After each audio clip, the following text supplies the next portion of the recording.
सुभाश्री, आप? प्रणाम। मुझे बुआश्री की मृत्यु का बहुत दुख है। मैं स्वयं आपके पास शोक व्यक्त करने के लिए आना चाहता था, किंतु दुष्ट! तू मुझे भी अपने छल कपट में फांसना चाहता है, किंतु मैं तुझे ऐसी मृत्यु दूंगा जो तूने कभी सोची भी नहीं होगी। विष्णु ने तुझे अग्नि में जल मरने से तो बचा लिया, किंतु देखता जल में डूब मरने से कैसे बचाएगा। हाँ।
क्या हुआ कमल नयन? आपका पुत्र प्रहलाद ननिहाल की यात्रा पर निकला है महादेवी।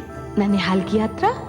कहाँ? आप भूल गई महादेवी, इस बार आपने सागर पुत्री के रूप में जन्म लिया है, तो सागर आपके पिता हुए और उनका घर प्रहलाद का ननिहाल ही तो हुआ।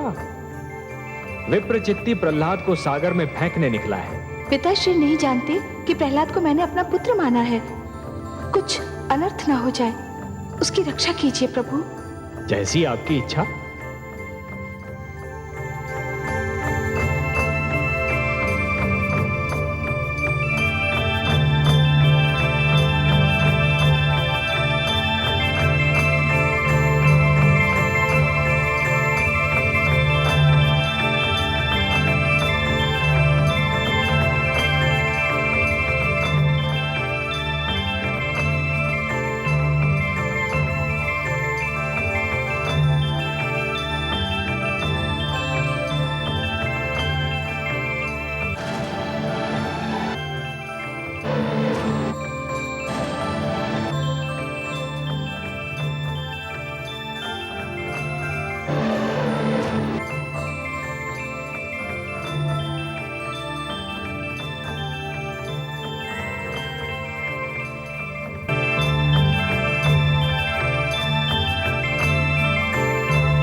जाने कौन है ये सुंदर बालक,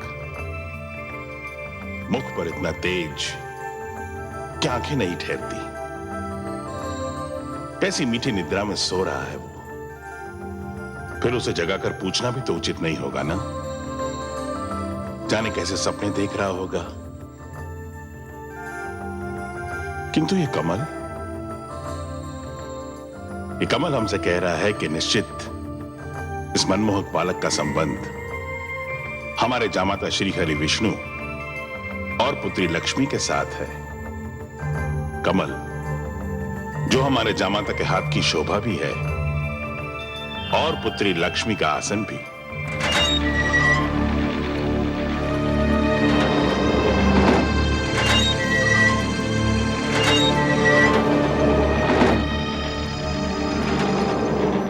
राजकुमार, प्रहरियो शीघ्र इधर आओ।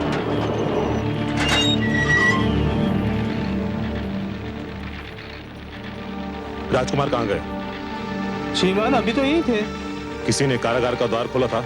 नहीं श्रीमान, जब से भगवान हिरण्यकश्यप ने राजकुमार को यहाँ बंदी बनाया है तब से द्वार खोला ही नहीं। जाने क्या रहस्य है, मुझे तुरंत भगवान को इसकी सूचना देनी होगी।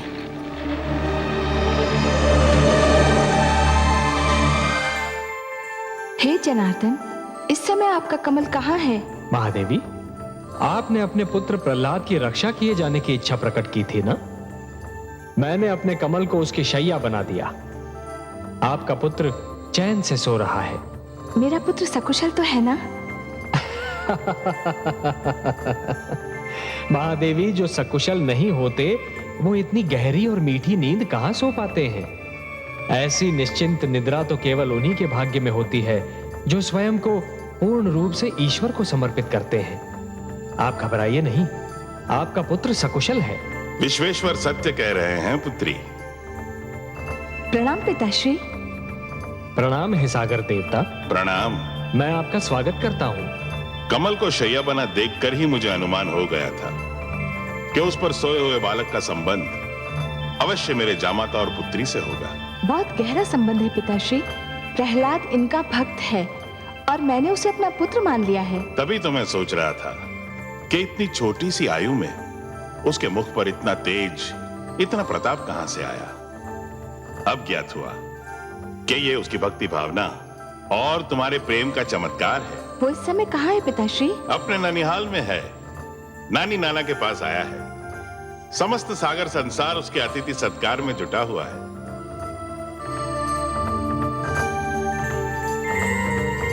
कहां लुप्त हो गया वो दुष्ट? कहां लुप्त हो गया? सिंगिका सत्य कहती थी कि उस धूर्त ने मायावी शक्तियां प्राप्त कर ली हैं और जिनका प्रयोग वो मेरे विरुद्ध करना चाहता है, भगवान हिरण्यकशिपु के विरुद्ध। जाओ, ढूंढो उसे, हर ओर ढूंढो, हर स्थान पर ढूंढो, और यदि वो मिल जाए तो उसे पकड़कर, जकड़कर, घसीटकर मेरे पास लाओ। नहीं तो ये जान लो कि यदि असफल हुए तो निर्जीव हो जाओगे। जाओ, ढूंढो उसे। नहीं सर्वशक्तिमान, ये बेचारे अब प्रहलाद को नहीं ढूंढ पाएंगे। क्यों नहीं ढूंढ पाएंगे? क्योंकि मैंने उसे सागर के गर्भ में फेंक दिया है और अब तक वो वहां से वो भूखी मछलियों के पेट में पहुंच चुका होगा। अर्थात कि तुम उसे घर से निकाल ले गए थे? हाँ, मैं ले गया था। उसने मेरी जीवन संगनी को जलाकर भस्म कर दिया था और मैंने उसे सागर के जल में डुबोकर मार दिया। हत्यारे, दुष्ट, तेरे हाथ मेरे पुत्र के रक्त से रंगे हुए हैं। तुमने हर जतन करके देख लिया। जब तुम मेरे पुत्र का कुछ नहीं बिगाड़ पाए तो तुमने कायरों की बातें उस पर उस समय वार किया जबकि वो सो रहा था। तुमने मेरे पुत्र की हत्या की है। मैं तुम्हें कभी क्षमा नहीं करूंगी। हत्यारे हो तुम, हत्यारे हो तुम लोग, हत्यारे हो।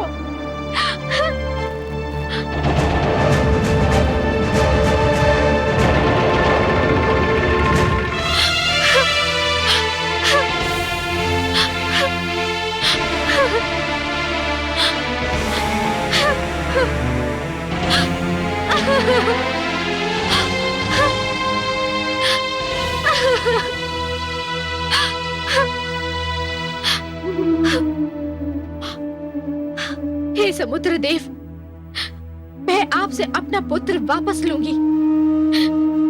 आपको मेरा पुत्र वापस लौटाना ही होगा। लौटाना होगा मेरा पुत्र वापस। मेरा पुत्र, मेरा लाल।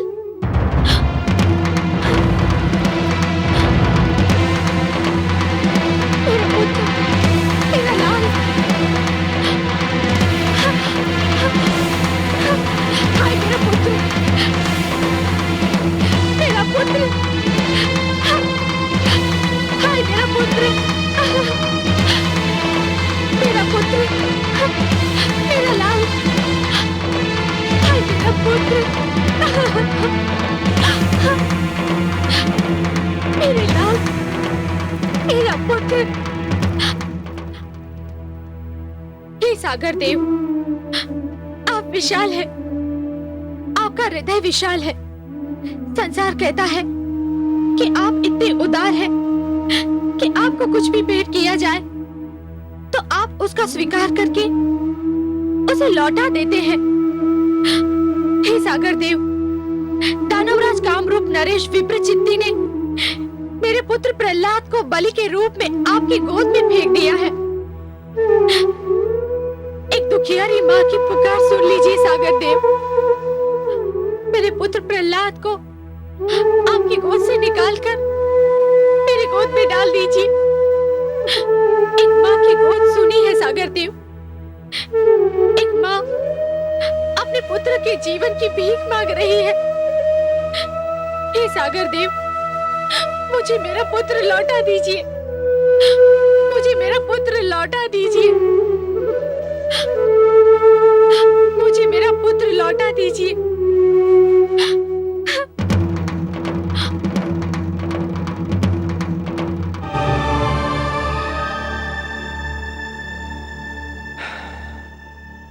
देखिए आपने विधि की विडंबना महादेवी। पुत्र अपने ननिहाल में चैन की नींद सो रहा है और अनजान माता समुद्र की लहरों से उलझ रही है। ममता इसी का तो नाम है कमल नयन।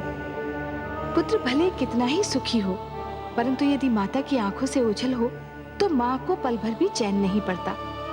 वो तो पुत्र का मुख देखकर ही जीती है। बेचारी कयाधु, उसे तो ये भी पता नहीं कि उसका पुत्र कहाँ है, क्या कर रहा है। मुझे तो भय है कि कयाधु कहीं पुत्र वियोग में पागल होकर डूबकर अपने प्राण न दे दे।